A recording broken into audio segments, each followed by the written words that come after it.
What is going on, everybody? Welcome back to the channel. Aftersound here, bringing you Splinterlands content every single day. We also stream right here on this channel as well as on Twitch, so make sure you come by and say hello. This video is also brought to you by my music, which is available anywhere you stream music under the name Aftersound, and I do have a new song out recently called Summer Gravity, so check it out. Let me know what you think, and I appreciate the support. All right, guys, let's talk about Chaos Legion, because a little while ago, I put out a video saying we should do something with Chaos Legion cards, and maybe that's create their own format or do something interesting, and just have it be this kind of onboarding set for people to come in and play. And as I was going through and looking at the prices of summoners and potentially picking up some cards here and there, I came across the price of maxed out Chaos Legion summoners, and my mind was blown because it's such an easy onboarding. Well, I shouldn't say that. It's a very affordable way to onboard players into the game. And it kind of sucks that Chaos Legion is no longer in modern format because that's where we push new players, but I did have an idea for this, and I'm going to get to that in a second. But before we do that, just take a look at the summoners here, right? So I'm looking at the Chaos Legion rare summoners, right, from the core set, so like the Kelia, Thaddeus, Obsidian, Tarsa, and General Sloan. I mean, you could get all of these summoners, right, maxed out for what, 25 to 30 bucks, right? Kelia is the most expensive at 10 bucks here. You got Thaddeus for 5, Obsidian for less than 450, and then Tarsa and General Sloan for less than, $4 a piece. So this, like, you could get a full set. I mean, you wouldn't have a dragon summoner, but you'd get a full set of summoners for like less than 30 bucks. And then you play these cards with the foundation cards, right? The foundation set that's available, and any kind of reward cards that players earn, and all of a sudden it becomes this cool thing where they start to build up their collection with very affordable summoners. If you just take a look at, we'll include Rift Watchers in this as well, right? We go to like the epic cards for Rift Watchers here, and Rift Watchers is included in the Chaos Legion set, right? It was the mini set of Chaos Legion overall. Can we go back to market? Okay, so you look at these. I mean, again, very, very affordable. Ilthane's like at 18 bucks, right? But Fernheart's at 10, Thisba's at 10, Aquatus at 7, right? Like, these cards are not that expensive.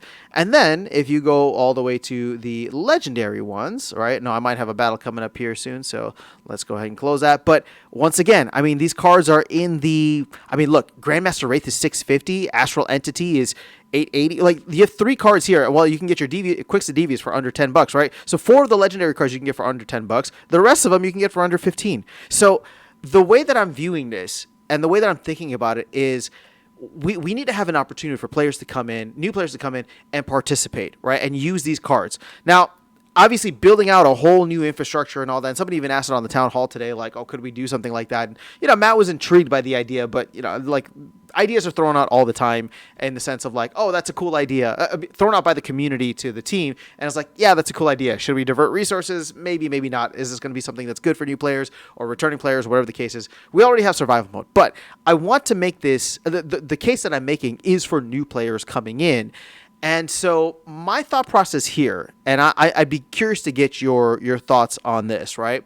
My thought process is, if a new player comes in and they complete all of campaign mode, I think what we should allow for them is essentially a waiver on like a waived fee on the wild pass for the first 2, maybe even the first 4 seasons. Right? So you get a player that comes in, they show that they're dedicated to the game by going through and completing all of the thing, right? They get their spell book, and then they essentially get 4 free seasons, or 2 to 4 free seasons in wild format. And what that will hopefully allow them to do is give them the option of like, okay, you can go in and buy some of the newer cards, the packs that are on sale, or you can go buy some of the older cards and go play in wild format. See how you do, right? You're essentially playing for free. You can go and spend 20, 30 bucks on getting some summoners, maybe some other cards from Chaos Legion, and then you just participate there for 2 months, which I think is a long time, right? 4 seasons is a good enough time for people to come in, see if they like the game, see if they want to go back and forth between modern and wild, and maybe start playing in survival mode, right? It just gives them access to a lot of different things within the game. Now, will that take away potentially from, pack sales for players that are supposed to be pushed to modern, right? Especially for newer players? Yeah, maybe, right? Maybe, but at the end of the day, like, modern, the way I view modern is like, you got to be the cream of the crop if you want to participate in there. And maybe it's just because we have, like, it's always top heavy. We haven't really had like a place and a way for people to like casually participate in modern, either because the competition is too high or the cost is too high. But this is the way that I'm looking at it now, where again it's a temporary situation, and I don't necessarily view it as like a temporary fix. It's just like for any new player that comes in, give them the option, and like if they go through, they show commitment to the game by completing the tutorial, right, and paying for the spellbook. That's an important piece so that this can't get like what I don't want is for somebody to come in and like they buy a bunch of summoners and then they just delegate it to a new account. They have to pay for the spellbook, right? But paying for the spellbook allows them to earn SPS, right, and then they get that like as part of a bonus of purchasing the spellbook and completing the introductory campaign. You get 4 free seasons in wild format, right? So you get free modern, free wild for 4 seasons, obviously free survival mode if you want to participate there.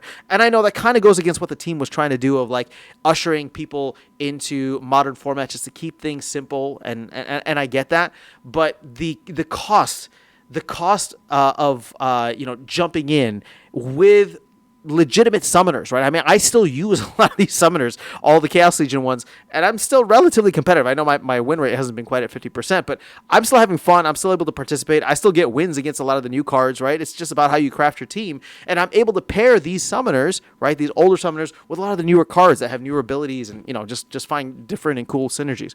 So, I don't know. That's just my thought on this. Curious to get your take on it, but that is all I have for you guys in this video. I'll catch you all in the next one and see you around the game. Take care.